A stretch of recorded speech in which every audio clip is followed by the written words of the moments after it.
কথা বলতে পারিনি। কালকের সকাল ছাড়া কাউকে মানে কথা বলা যায় না। পৌর শহরের খাসমহল এই যে বাড়িটি, এই বাড়িটিতে তিনি কিন্তু গত 23শে অক্টোবর 22শে আমরা যেটা জানি এখন এই তার বাড়িতে এই শীতের রাতে বহু লোকজন কিন্তু ভিড়।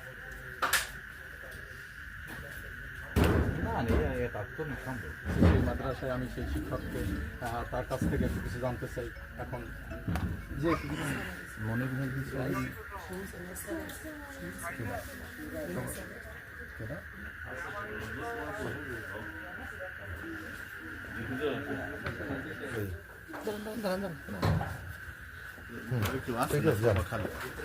এখানে এসেছি আসলে শোকের এত বেশি শোক, আসলে কথা বলার ভাষা আমরা সবাই হারিয়ে ফেলেছি।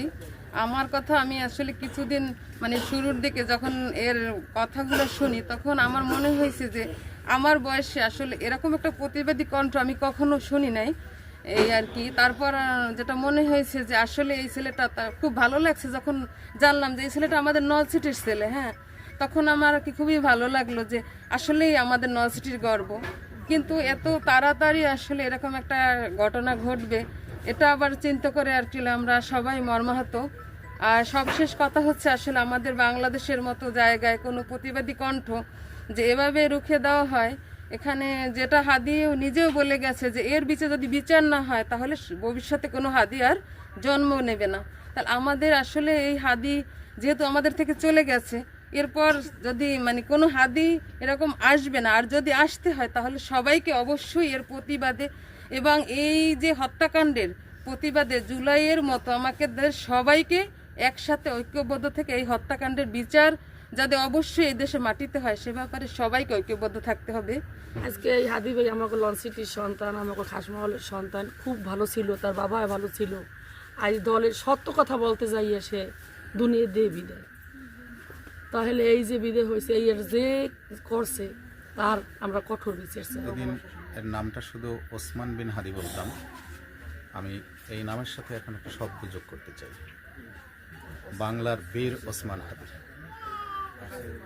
ওসমান হাদি আমাদের মধ্যে থেকে চলে গেছে, কিন্তু ওসমানের যে স্পিরিট, যে প্রত্যাশা বাংলাদেশ নিয়ে, বাংলাদেশের মানুষের মুক্তি, বাংলাদেশের আধিপত্য সাম্রাজ্যবাদের কবল থেকে মুক্তি, এই মুক্তির পথ যেন চলমান থাকে, এরকমের ওসমান হাদি যেন ওসমানের পথ ধরে হাজার হাজার ওসমান হাদি বাংলাদেশে জন্মাবে এবং বাঙালির মুক্তির জন্য দাঁড়াবে, এই প্রত্যাশা করি। সেই সাথে প্রত্যাশা করি ওসমানদের যারা আসলে এখন যেই পাহারা, যেই নিরাপত্তা, যেই ওসমানের সমবেদনা, ওসমানের জন্য করণীয় যা হচ্ছে, এটা আসলে জীবিত ওসমানের জন্য করা উচিত ছিল। এদেশের মানুষ আসলে স্বর্ণের টুকরা চেনে না। টুকরা চেনে কখন? যখন সে থাকে না, চলে যায়। কিন্তু এটা না, জুলাই বিপ্লবের পরে এটা নূতন বাংলাদেশে ওসমানদের মতো মানুষদেরকে সর্বোচ্চ নিরাপত্তা দিয়ে বাংলার কল্যাণের জন্যই রাখা উচিত ছিল।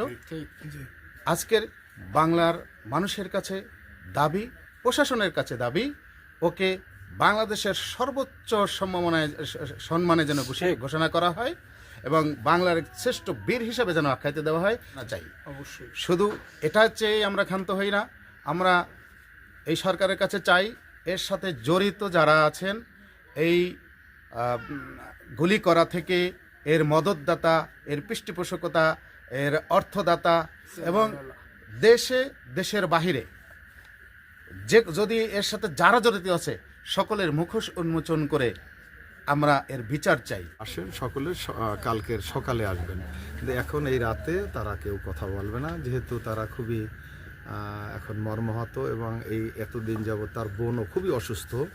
এটা জানাইছেন আমার কাছে যে এখানে যেন কেউ না ঢুকে।